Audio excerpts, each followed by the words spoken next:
Hey, all you cats and kittens, you know that sound. That means it's another episode of Social Distance Drinking Club, the Lost Issues.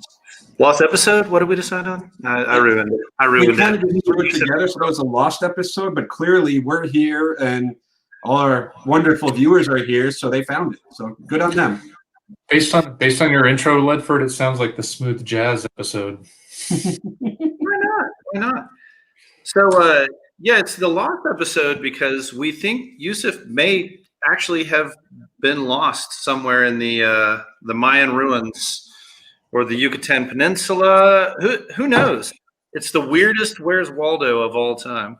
We haven't seen Yusuf's face in a little while. That's okay. We have it on reasonably good authority that at least at some point yesterday he was still alive. So, But the newspaper was dated December 26th, so we don't know for sure that he's made it to today. Well, welcome everyone, as Mr. Ledford did.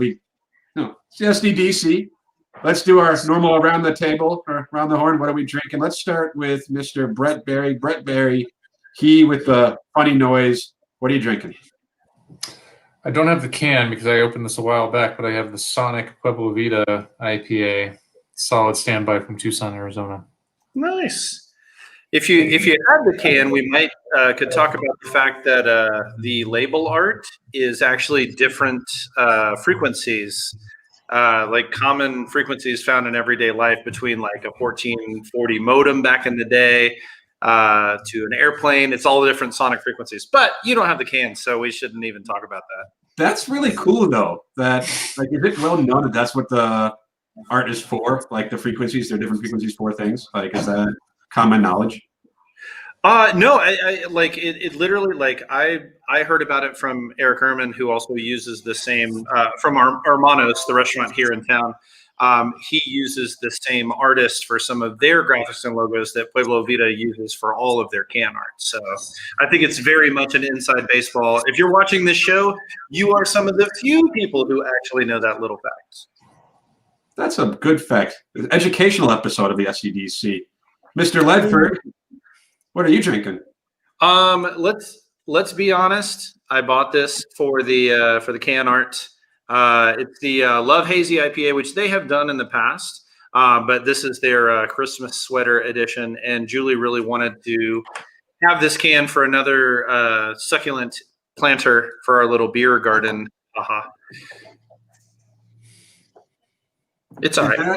I mean, that's a way to pick a beer is based on the can art, and like at least you're using it not because you think the can looks cool, but because you're going to repurpose the can into something that looks really cool. Exactly. Hey, if you novelly upcycle or recycle something, then that makes you incrementally better than everyone else. At least that's what the opinion that I get from most of those people.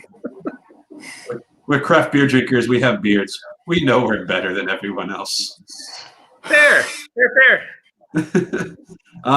Because I'm also drinking. This doesn't help you. It's a Holly Jolly Wally from Wren House. Because Wally is holly and jolly right now. And I'm not going to lie, like I really appreciate the can art for these guys. Like seeing the dog and all different get-ups and different styles of Wally. It's enjoyable for me as a dog friend. Yeah, thanks to Mr. Brett Berry. I had a can of that last night, and it was great. It was really good. It's got a lot of melon. Indeed. I was very nervous after Frankenwally that it wasn't going to hold up, but I think it stands a lot closer in the mix with all of our favorite Wallies, with very few like misses. But Frankenwally, I still think is the extreme outlier of. Oh, it's so good. Yeah, but they're all really good. Just it's the slight differences, the subtle differences between each of them. Like, all right, okay, it's all different things. I think most of them are in the box plot. It's just Frankenwally is way over here. Well, I felt proud of myself because I am not one for being good at picking out tasting notes. And I had the Holly Jolly Wally before I even opened up Untapped. And I was like, oh, it's got a lot of melon in it, and that was like one of the first tasting notes on there. Granted, it's hitting you in the face with melon, so it wasn't exactly a stretch for me to pull that out. But Beer name? It's gonna which line? Hitting you in the face with melons? Just for the record, though, Brett, and everyone else who's not a Saguaro Society member, they send an email about all these beers with tasting notes in the email. You act like I read them and don't just automatically order the max. Like it tasted like melon, and I read it tasted like melon, but before I read it on Untapped, I knew it was melon. I legitimately opened those to mainly forward to Mr. Ledford and friend Matt Lorimer to be like, question mark, if they want to have it in my location. And I just basically ordered the max. So let me have my goddamn melon moment. It would be a fantastic beer name. There we go. Adam, We do have a couple of comments, guys. Oh, yeah. What we got? Andre's drinking Henry at the Brickyard made me, and some girl I don't know bought me for my birthday. It's got Templeton Rye, dry vermouth, and a couple different bitters. A light stirred cocktail. It's good. Cheers, guys. Happy New Year. So some kind of riff on a Boulevardier, maybe. I mean, well, I guess it depends on how dominant the bitters are in there, but sounds amazing. Friend of the show, PJ, drinking some Belton Boysenberry Sour. I assume he means Hilton. I'm guessing. I was like, I've never heard of Belton. I just assume that Belton is a brewery. And then we got this comment, Yusuf Hawash is threatening us. So that's not cool. Oh man, no, this is good because either Yusuf or the person who grifted him and stole his phone will be joining us in a few minutes. So either way, it's kind of a win. Hey, you know what's fun? Put that back up, Adam. Put that comment back up. Can you tell the difference between the emoji with the sunglasses and Yusuf's profile picture? Profile picture's on the right. Well, the emoji's not allowed to get stopped at the airport. It's true. That's true. It's well, the emoji is both not the whitest and also kind of pretty white. So that kind of pans out for passing for Yusuf. Yeah, I was going to say, does Yusuf have to be on the screen before talking about his skin tone is not racist anymore? Because I was going to say he's one of the few people who doesn't have to change the default setting of the skin tone on his whole emoji panel. But I feel like that would be racist if he wasn't here. But he is kind of here, so it's okay. He's here, yeah. No, he's totally here. And PJ did clarify Helton. And I was waiting for him to say ducking autocorrect, though. now, That's a beer name. Ducking autocorrect? can we talk about why his autocorrect would take Helton and turn into Belton? Is Belton even a word? Dude, I never know about that shit, man. Like when I worked for a mystery brewing company, mystery, it's a common word. It's a mysterious word, but it's a common word. But if I was using my voice to text into the phone, every time it would say Mr. E, like there was some like Mr. Eugene or Mr. Edmund in my life who I just really revered, and it would never put mystery. One time it even said mystery, M-I-S-T-R-Y, which is not a word in the English language. Hey, Ledford, isn't the Mr. E one of the plot lines of Arrested Development season 3? It may be. Yes. Guys, how was your holiday weekend? I know some people actually celebrate Christmas. I get to now because my fiance celebrates Christmas, so I get to enjoy the spoils of gifts, prime rib, celebration, all that. It's wonderful. But how is it for you guys? Hey, Adam, some people pronounce them GIFs.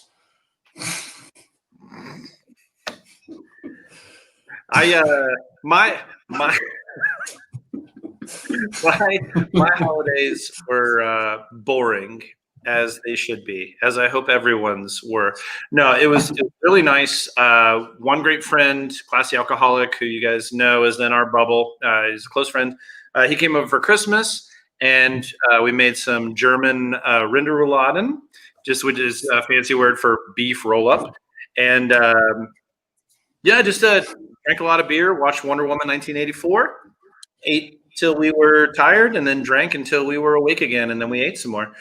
Hey, Ledford, isn't beef roll-up Classy Alcoholics craft artisanal porn name? It is indeed. It is indeed. Oh, Sorry, I couldn't let that one go by. yeah. Starring Patatas au gratin. Brett, how about yourself? I'm sure you had no classy alcoholic there. It's just you, and you're not a classy alcoholic. No, I am neither classy nor an alcoholic, technically. I can quit anytime I want. He still makes it to work on time.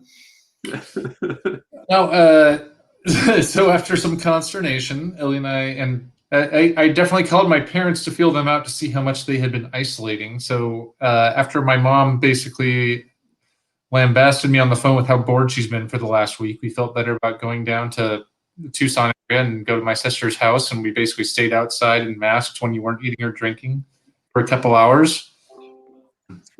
So we got to see everybody, even though we didn't necessarily get to, really embrace or hug or anything like that. But it was nice to be able to exchange presents, have some food and drink, and then we drove back. Update: my parents did stay at the nudist colony condo because it was so cheap. And my favorite update was our weekly family Zoom meeting this morning. Randomly, my mom got a call during the family Zoom, and she asked my dad. Apparently, the Mira Vista Resort in the nudist resort called and said that they found some car keys, and my mom was asking my father if he left car keys, and I'm like, well, where else is he going to put them? Or he is trying to pull the old trick of trying to go back. I'll say, yeah. If you have a lot of interest in the place you just left, you leave a sweater or car keys, or you never know. I'm pretty sure my dad was wearing a sweater the whole time, no matter what, Adam. I've been accused of that as a non-Semite but yet very hairy man. The summer sweater is a real life thing. I'm saying a lot of Jews are hairy, Adam. That's where I'm getting.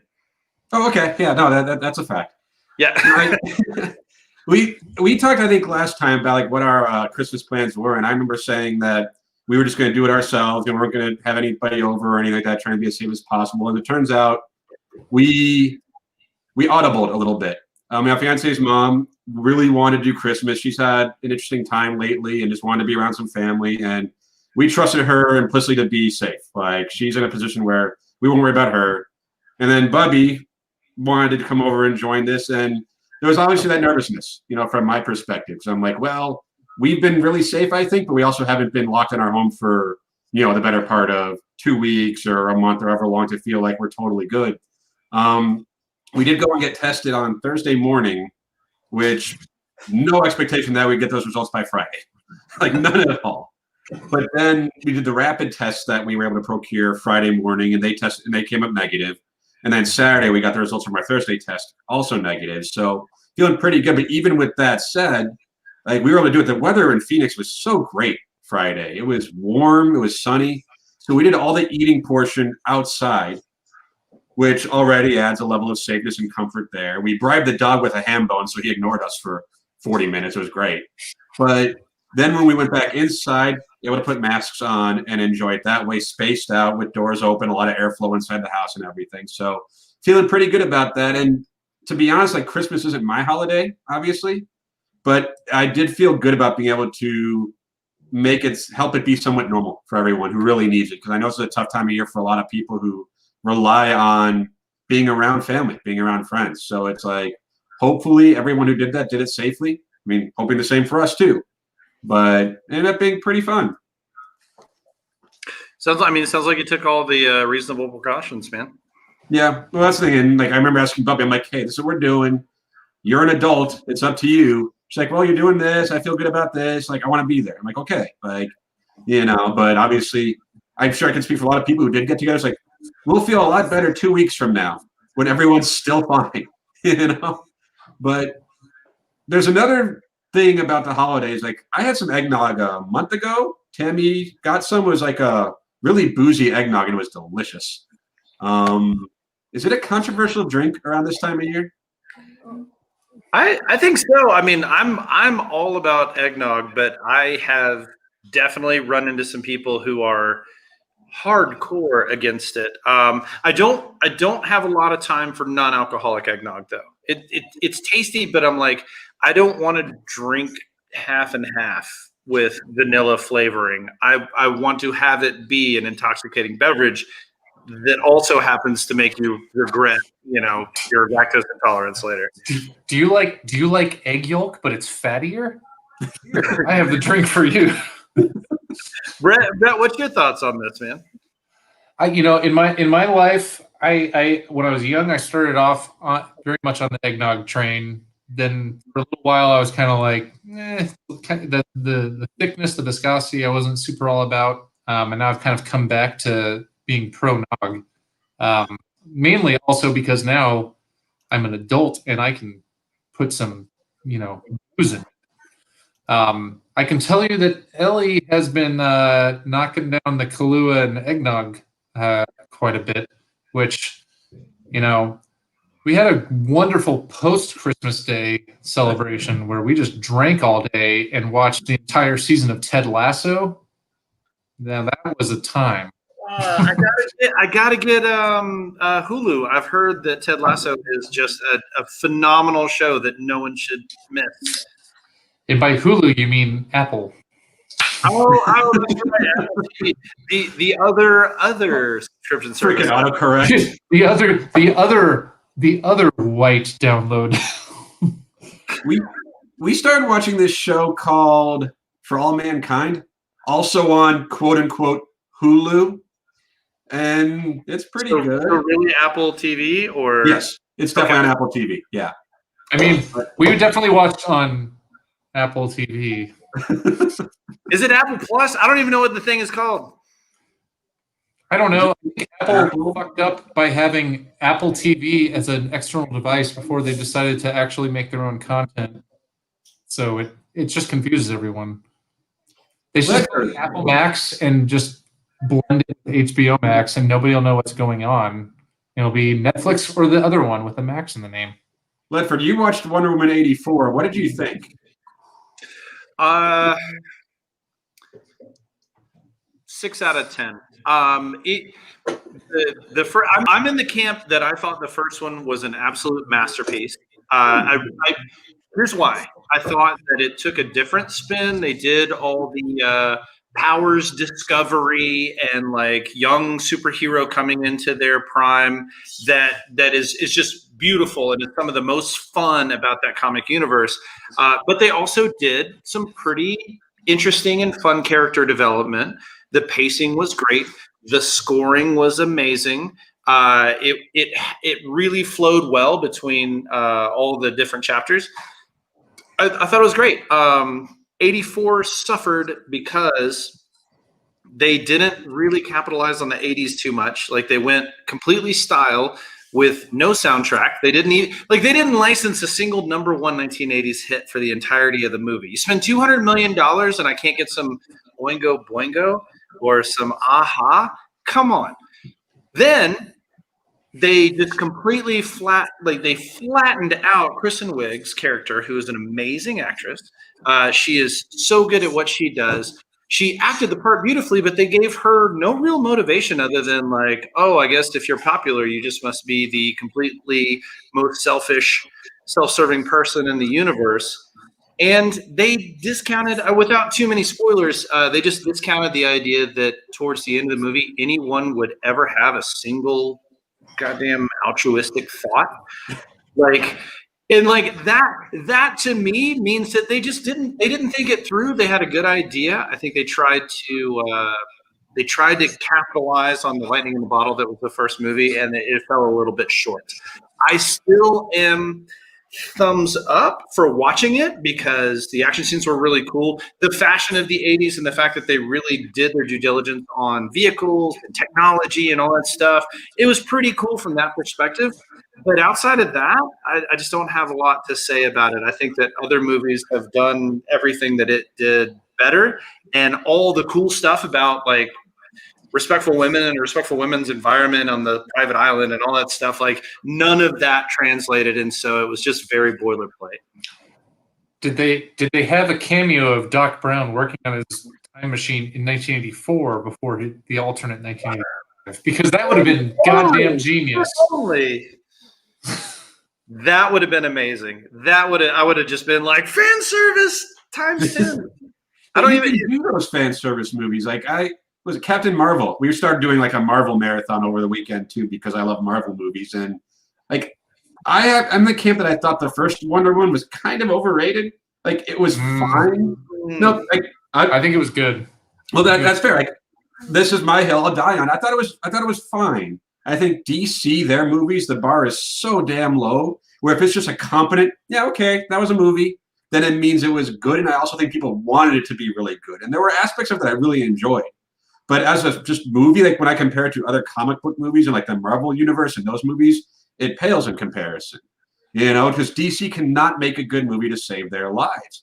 So, Dark Knight. I was saying, that's okay. DC without Christopher Nolan doing all their fun stuff can't make a good movie. How's that? I disagree with you on Wonder Woman, with the exception that basically Warner Brothers mandated that there be a big blowout action scene at the end of Wonder Woman, the original, that was not supposed to be there. There wasn't supposed to be the big CGI showdown with Ares, and I just accept that as a limitation of dealing with bigwigs at a studio. So like that even I'm willing to forgive. No, I think Gal Gadot captured like naivety and power so well. They brought her story into fruition in a wonderful way. Like there was a lot of discovery. I think Wonder Woman was awesome. I think it stands up against any of the Marvel franchise as a 1-to-1 movie. I think it holds its weight. Also, it's nice having Adam Ledford on the show today. Can I just add that Gal Gadot is an relatively unknown actress that was actually ex-Israeli military as an attractive female that came into the Wonder Woman role and played that out. Like it was well cast. I think the first one was good. Oh, she's good in the role. I just think the role itself, like the way they do their movies, are not as fun. Like they try to vacillate between like fun and serious, and I think those types of movies, unless it's The Dark Knight, like Batman, who's a dark character, they can be more fun. Marvel toes that line beautifully. I don't think DC does. And she was in the Fast and Furious movies, relative unknown. Now those are cinema. I think you just have a very low attention span, Adam. Marvel has By the way, I don't think I've distanced anyone ever before, but I had to for that. I'm just glad you finally found the button. Like, I'm really proud of you. I will say that's what she said. All right. Watching with Classy yesterday, though, I think the funniest line in the movie where they're going through and Gal Gadot's character goes, "I don't like guns," and he was like, "You grew up in the Israeli military. I think you probably do." And I was like, "That's a fair point." Thank you, PJ. By the way, for timely movies, Ellie and I watched Inside Out for the first time this morning, and that was a delightful movie. Oh God, that Inside Out is a wonder. It's a wonder. It's a magic. Motherfucking Pixar always making me want to cry on a Sunday morning. Wait, want to cry or actual cry? Because I'll cop to actually crying on the second watch through. Even I haven't seen that one yet. That's where I go pet the cat and be like, "I'm fine." We almost watched that movie Soul that came out over the weekend. I feel like that. I think it's Disney Plus, or as Adam Ledford knows it, Hulu, and it's supposed to be pretty good. No, as Adam Ledford knows it, DP.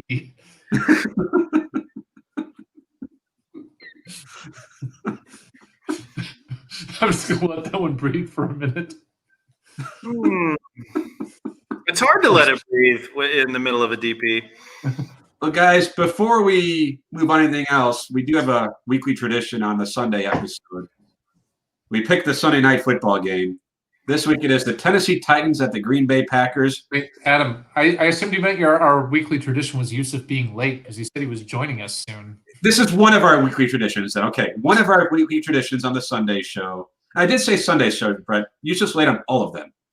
So, like, specific to Sunday, we've been picking the Sunday night game. I don't know what the tally is for everyone, but tonight is Titans at Packers. I'm going to take the Packers. Packers. So I'll take the Packers, and that means that Yusuf has to be Titans by default, right? Pretty much. So he's on, and I don't really care how the Packers and really I don't even care if they win. I just need Aaron Jones to be good and Aaron Rodgers to be useless. I'm out of my league. I'll hope for whatever gets you guys your money. So I think my money fantasy league is all but dead. But in my 3 fantasy leagues, I think I'm going to end up finishing 2nd, 3rd, and 4th. For 3 leagues, that's pretty respectable. And I'm also all guaranteed to win my Survivor League for like the 4th time in 5 years. And that has like 35 people buy in. The Chiefs almost screwed me today, but God bless a missed field goal. Yusuf is here. Oh, God, Hi, friends. How are you guys doing? Good. What's up, brother? Oh, I'm in a special place right now. I am so I've become friends with a very nice Swiss German man who turns out owns a pretty sweet swanky joint here. And also, if I'm picking between the Titans and the Packers, well, for the sake of our friends who have all moved from the Midwest to Arizona, let's go with the Packers. Yeah, so I'm in his little swanky joint here, which is called Coco Cabana. Coco Cabanas. Coco's Cabanas. Yusuf's alive. Yes, I'm not being held captive. I've got my buddy here, who is my coworker. Mr. Hudson is with me. He runs an office here that is one of my production partners for what is my normal day job. And I have now laundered this shirt 3 times here, and it's cost me 10 pesos every time I've done it. Did you lose some buttons when you did launder that shirt? Like, did the buttons fall off in the laundry, or what happened there? No, I didn't money launder it. I just laundered it. No, that's the buttons. Where'd they go, though? I assume they got lost in the laundry. Everything else is fine. Though, however, I think some water just fell into my speaker, and now I can't hear you guys as well as I could a minute ago. How are you guys doing? Crazy things happen at the Cocos Cabanas. Yeah, you would think it's kind of like the Star Wars Cantina or the Coco Cabana, right? Would you like to say hello with the drink in your hand? This is my friend Hudson here, a coworker of mine who has lived here for now 28 years. So It's an absolute pleasure to meet you guys. there you go. And I did not pick the Titans. How dare you guys? I took the Packers. You guys are trying to win a bet, and you're not going to win. We're all on the Packers, which means you get the Titans. We voted for you. It's fine. It's not fair. It's not fair. Sorry to join you guys so late. I thought we were taking the rest of the year off because I decided to take the rest of the year off, and I made some friends. We were gonna let you just like chill in your Mexican paradise, and we were just gonna like carry the torch. Well, I mean, I appreciate that because carrying the torch is something that I trust you guys to do because we're all, as they call them here in Mexico, compas, compadres. I'm kind of hoping you were actually carrying a torch right now, though. I feel like you could be doing that. I could be what? Actually carrying a physical torch, like an actual torch. I could be, but instead I'm carrying a bottle of Larios Rosé gin. So in case anyone was wondering what I was drinking, this is one of the gins I had when I was in Sevilla, Spain, a few years ago. And this is a Mediterranean gin. There you go. Wait, did you mean to say Sevilla, España? España. Sí, Sevilla and España. There is a Sevilla in other places. So like Mexico. Well, you said Sevilla, Spain, which just made you sound like a fucking gringo. Well, nobody calls it Seville. That's dumb. No, but you said Spain. The most icy of the Yucatan. Thank you, Lorenzo. That's exactly right.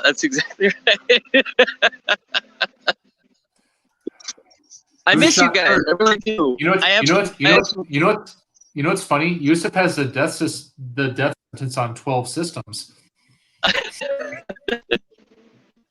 One thing Let's come back real quick because for some reason I lost all the audio from you guys, but I know why. It's because I had other things open, and we still haven't fixed that problem with this. But before I do, yeah, this is basically I am at the Boss Isley Cantina of the Yucatan. Thank you, and also to Lorenzo. I'm glad you're healthy, and I'm glad you made it out of the hospital all right, and you survived the Rona, my friend. For those of you who don't know, and Lorenzo probably post something about it. Sorry that we said something about it here, but he did. We're gonna bounce Yusuf before he just starts.